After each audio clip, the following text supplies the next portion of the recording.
paz do Senhor, galera, como é que vocês estão? Espero que todos estejam bem, gozando de plena saúde, lendo a Bíblia para fortalecer a fé, porque neste mundo de pandemia que nós estamos vivendo, e ausência de muitos e muitos princípios, né?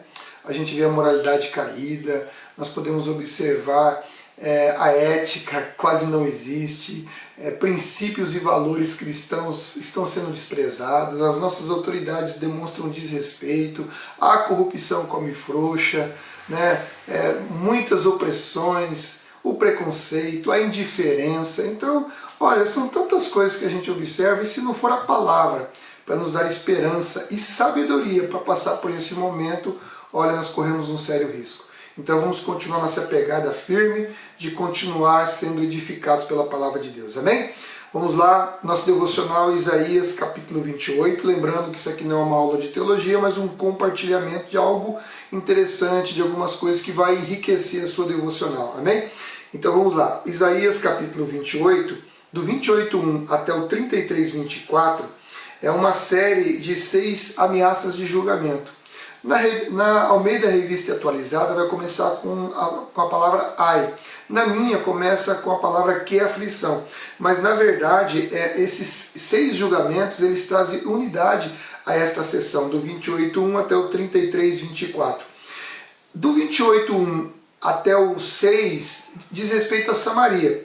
Mas a partir daí diz respeito a Judá, principalmente na teimosia de Judá, em não confiar em Deus e tentar se aliar ao Egito, para confiar no Egito que eles iriam livrar eles do ataque da Assíria. Então nós vamos estudar isso, nós vamos ver. E começa no 1 aqui, de uma maneira bem peculiar. Deus está falando aqui da coroa gloriosa dos bêbados de Israel. Aqui os bêbados de Israel representam o orgulho, o comodismo espiritual e o desprezo por Deus e seus mandamentos. É isso que significa aqui. E não é diferente dos dias de hoje. Olha, se nós fôssemos considerar as pessoas que estão acomodadas, orgulhosas, e as pessoas que têm desprezo pela palavra de Deus, nós poderíamos dizer que uma boa parte da população estava bêbada. E de fato, porque a embriaguez tira o raciocínio, tira a capacidade de ver a verdade. A embriaguez, ela entorpece a razão, entorpece o pensamento, e a pessoa começa a viajar na maionese. A verdade é isso. Então hoje nós podemos dizer que tem muitas pessoas que estão viajando na maionese, porque estão desconsiderando a palavra que traz salvação, que traz graça, e um dia irão se arrepender. Pode ter certeza disso.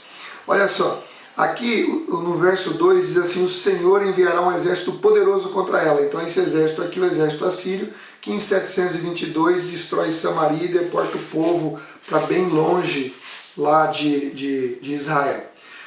Eu quero chamar a atenção de vocês agora do verso 9 até o verso 10, que retrata o endurecimento e a apostasia e a indiferença das pessoas. É muito parecido com o momento que nós estamos vivendo hoje, né? Onde as pessoas dizem, ele nos diz as mesmas coisas repetidamente, uma linha por vez, um pouco aqui, um pouco ali, sabe? Então, o Senhor pensa de nós, pensa que nós somos crianças. Então você percebe aqui que há um endurecimento, que há uma apostasia. Hoje, muitas pessoas sentem comichão no ouvido de ouvir a palavra de Deus. Infelizmente isso acontece. Você às vezes vai num grupo de pessoas, quando você começa a falar da palavra, alguns se desinteressam, já olham para o lado, outros querem sair da sala. Isso é comum, isso vai acontecer sempre, porque a palavra já disse que isso iria acontecer, né? No verso 11, diz assim: agora o Senhor terá de falar ao seu povo por meio da opressão dos estrangeiros de língua estranha. Então aqui, infelizmente, o que o profeta está dizendo é que o Senhor iria falar ao povo através do sofrimento, através do exílio, através da morte, para que eles pudessem fazê-los entender por causa do seu coração endurecido. Isso serviu de exemplo para Judá e serve de exemplo para mim e para você também. Pensa o quê? O pecado traz consequência. Se Deus está falando com você e você não está ouvindo, o pecado vai te alcançar. E se o pecado te alcançar, quem sabe na consequência do pecado o teu coração amolece. Poxa vida, será que é preciso isso mesmo? Será que é preciso você se voltar a Deus pela dor e não pelo amor? É difícil isso, né? Agora tem uma frase muito legal no 12. Ele disse ao seu povo: este é o lugar de descanso, que os exaustos repousem aqui. Este é o lugar de conforto, mas eles não quiseram ouvir. É a mesma coisa nos dias de hoje. Deus está oferecendo aqui para o povo um lugar de descanso, um lugar de repouso e conforto. E o povo não quis. O povo preferiu a desobediência, o povo preferiu seguir o seu próprio caminho, seguir a sua própria vontade. E hoje não é diferente. Porque Jesus disse: vinde a mim todos os que estão cansados e sobrecarregados, e eu vos aliviarei.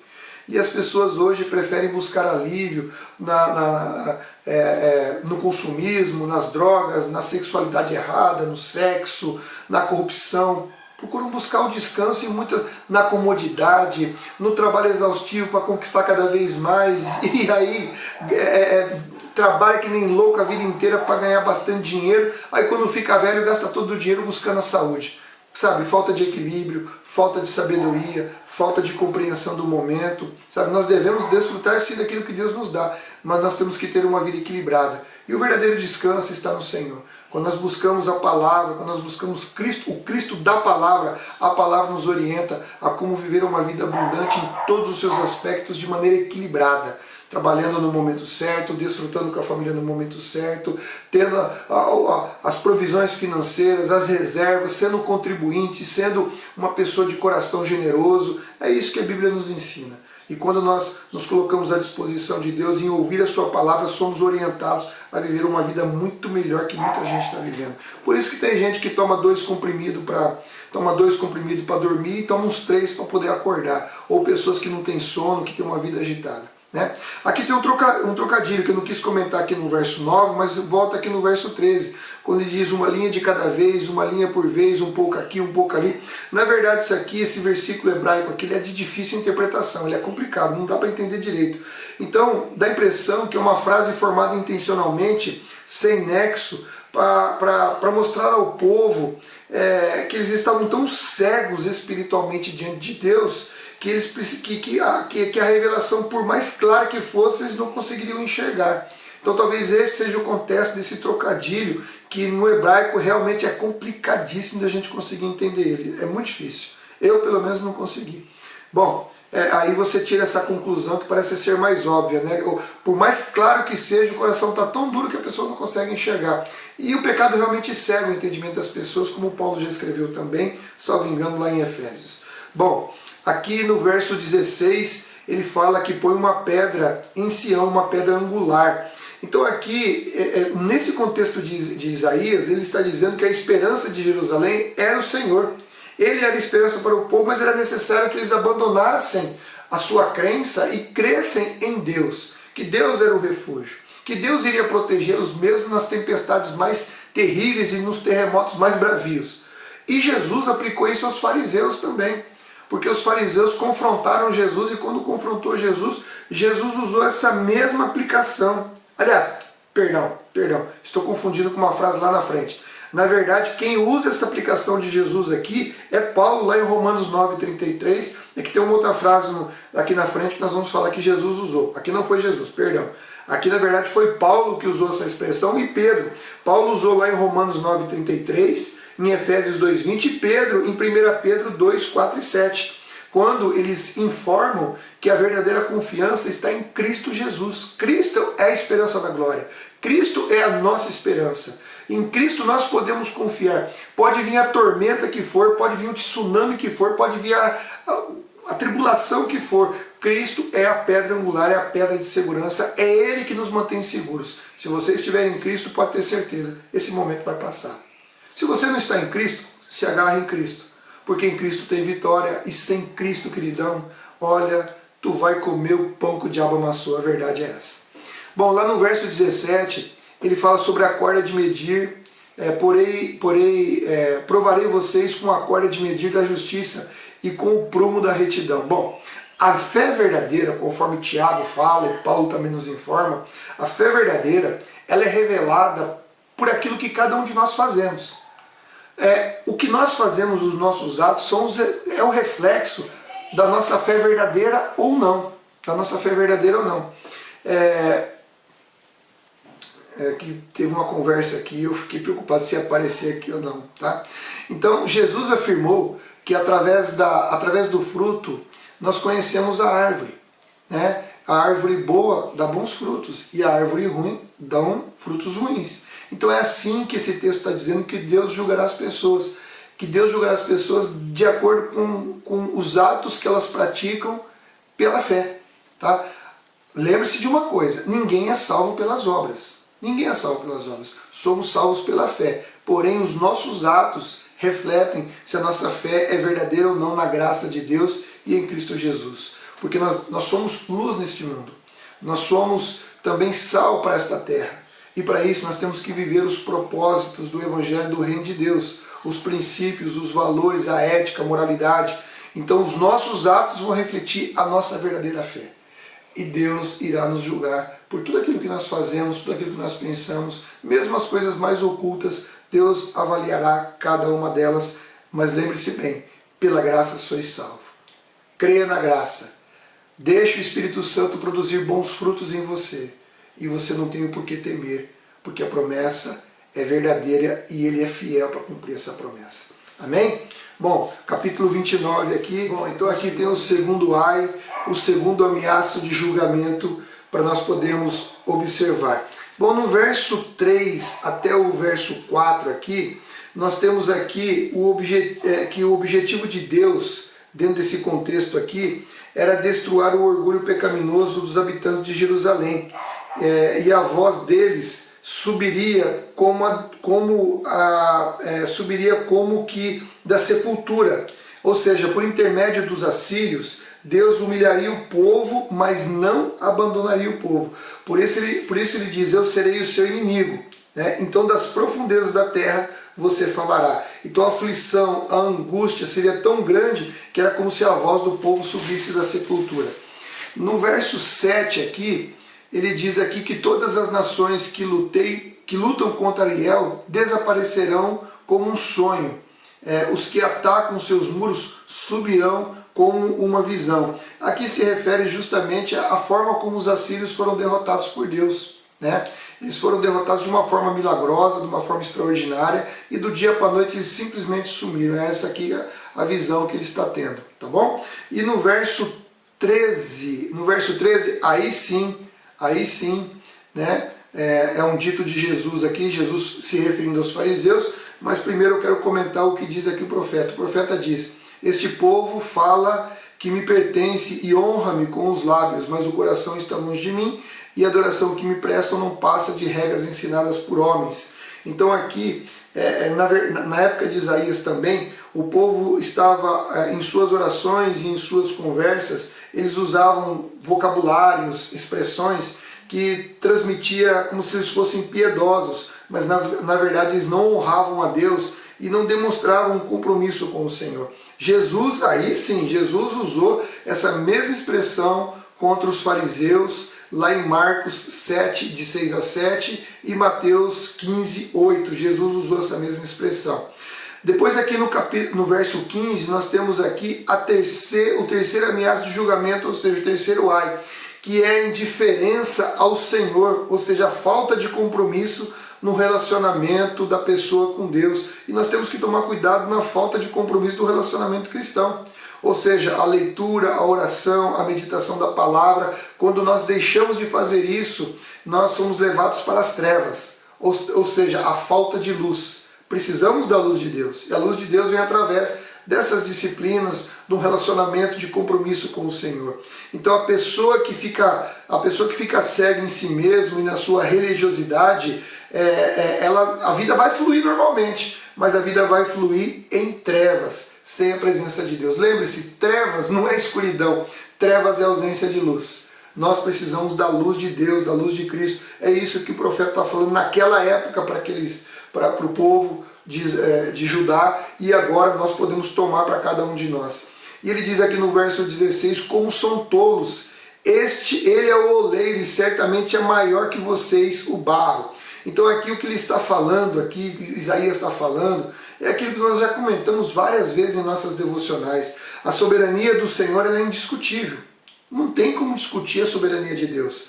As Escrituras não proíbem os fiéis, os crentes, os verdadeiros crentes, de muitas vezes questionarem Deus a respeito do que está acontecendo, mas não tem espaço para resistir à vontade de Deus, né? Como Jó levantou vários questionamentos para Deus, mas quando Deus se revelou para Jó, ele disse: sou pó e cinza, e agora sei que nenhum dos teus planos podem ser frustrados. Então nós temos que nos submeter a Deus, e o espírito humano tem muita dificuldade nisso. Então, faça sempre um exame de si mesmo e um autojuízo, eliminando de você qualquer espírito de rebelião que possa te afastar de cumprir a soberania de Deus. A soberania de Deus, ela sempre será cumprida. Por isso que Jesus ensina a você orar no Pai Nosso, primeiro pela santificação do nome do Pai em você, depois para que Jesus possa reinar absoluto, vindo o reino de Deus sobre o seu coração e sua vida, e que a vontade de Deus seja absolutamente cumprida em você. E depois ele fala de pão, perdão e proteção. Beleza? Não se esqueça disso. Quando nós nos alinhamos com Deus, o Espírito, ele nos auxilia com gemidos inexprimíveis, para que nós possamos orar segundo a vontade do Pai, segundo o desejo do Pai, segundo o propósito do Pai. Porque o Pai sabe o que é melhor para mim, para você e para toda a humanidade. Não adianta você querer uma coisa que Deus tem certeza que aquilo não vai ser bom para você. Então a melhor coisa é se aliar com o coração de Deus. No verso 18 ele diz: naquele dia os surdos ouvirão, e os surdos ouvirão as palavras lidas neste livro, e os cegos verão no meio da escuridão. E aqui o que ele está dizendo é que os habitantes de Judá estavam cegos e estavam surdos por causa da dureza do coração deles. Bom, no capítulo 30, nós temos aqui o quarto a quarta ameaça de julgamento aqui. Então, ele é um ameaço de julgamento por causa da teimosia de Judá em querer confiar no Egito. Então essa profecia está falando que Judá, ao invés de depender de Deus, queria depender do Egito, né? Então ele estava buscando, Deus estava alertando que os líderes de Judá estavam muito confiante nos recursos humanos que eles estavam produzindo nas suas armas e no Egito. Felizmente, o rei Ezequias mudou essa atitude, conforme nós vamos ver mais adiante, salvo engano, no capítulo 36 ou 37, mas nós já estamos também segundo o Reis, que ele confiou no Senhor, ainda bem para ele e para todo o povo. Tá bom? Bom, lá no verso... uma coisa legal aqui que eu achei interessante, é o Raabe aqui do verso 7, né? Chamam de Raabe esse espírito inofensivo, esse dragão inofensivo. Raabe, nesse contexto aqui, era o nome de um monstro marinho mítico, que na literatura antiga ele representava o caos e era usado aqui como um nome poético para o Egito. Então, ao afirmar que o Egito era inofensivo, o profeta estava dizendo para Judá que não adiantava confiar nele. Então, entendeu o significado de Raabe, né? Era um monstro marinho mítico, ou mitológico, nós podemos dizer, né? Ou mitológico, da literatura antiga. Então quando você leu aí eu fiquei curioso e eu pesquisei e agora estou compartilhando com você. No verso 10 e o verso 11 é um retrato, olha, é um retrato da sociedade de hoje. As pessoas querem falar sobre qualquer coisa, menos sobre a palavra de Deus. Parece que as pessoas parece que estão se cumprindo as palavras que estão escritas, que as pessoas teriam comichão no ouvido de ouvir a palavra de Deus, né? As pessoas querem falar até mesmo de religiosidade, mas elas não querem compromisso, elas não querem renúncia, elas não querem ser confrontadas com o seu pecado. As pessoas querem ouvir palavras agradáveis, como eram lá dos reis de Israel. Então isso aqui é um retrato, esse versículo, leia depois o verso 10 e o verso 11, você vai ver que é um retrato dos nossos dias de hoje. E no verso 12 aqui, ele fala aqui que as pessoas estavam aceitando a opressão e as mentiras. Então as pessoas, na verdade, elas estavam reforçando as ilusões umas das outras, considerando que era aceitável, sabe, a opressão que elas estavam sentindo e jogar toda a esperança delas no Egito, né? E nós não podemos nos conformar como essas pessoas se conformaram, amém? Somos oprimidos, estamos sofrendo barbaridade, muitas coisas estão erradas, mas nós temos a verdade. E nós vivemos por essa verdade. Se as pessoas não querem viver por essa verdade, problema não. Nós não vamos viver na mentira e nós não vamos nos sujeitar à opressão. Nós somos crentes obedientes em Cristo Jesus, servos do Deus Altíssimo. E Deus nos livra de todo mal e nós confiamos nele. IPT, saudação. Beleza? O verso 15, eu fiz um comentário na mensagem do dia 31/7. Você pode observar lá, tá bom? E aqui do verso 18 até o 33, é uma profecia de salvação que traz promessas que transferem o foco da atual circunstância de tribulação, de adversidade, para um futuro glorioso. Então o que o Isaías está falando é o seguinte: tira o foco da adversidade e coloque o foco em Deus e você vai ter esperança. Não que a adversidade vai cessar, não que aquela situação vai passar do dia para a noite, não, mas você vai ter esperança. Você vai ter esperança, você sabe que aquilo é breve, que aquilo é momentâneo e a esperança vai te manter. Você imagina o povo cercado lá por Senaqueribe, acabando a água, acabando a comida, a fome. Se o cara não olhasse para Deus, o cara não visse as palavras de esperança que estavam vindo, a pessoa se desesperava completamente e fazia só besteira. Não é verdade? Então hoje, no mundo que nós vivemos, diante dessa pandemia, diante desse número de mortes avassalador, diante de tantas dificuldades, diante da crise econômica, nós temos a palavra que nos revela o cuidado de Deus, o cuidado de Cristo com as nossas vidas. Então vale a pena confiar nele, porque ele tem cuidado de nós até hoje. Amém? Ele é fiel e o que ele prometeu, ele vai cumprir em nossas vidas. Por isso nós precisamos nos manter fiéis. E a devocional é uma bênção porque nos traz essa palavra de esperança. Amém? Fica com Deus, Deus te abençoe, espero que tenha gostado. Se você gostou, dá o seu like. Se você ainda não é participante do canal, se inscreva, acione as notificações e, acima de tudo, divulgue a palavra de Deus, para que todas as pessoas possam ter esperança. Amém? Deus te abençoe, até a próxima, em nome de Jesus. Tchau!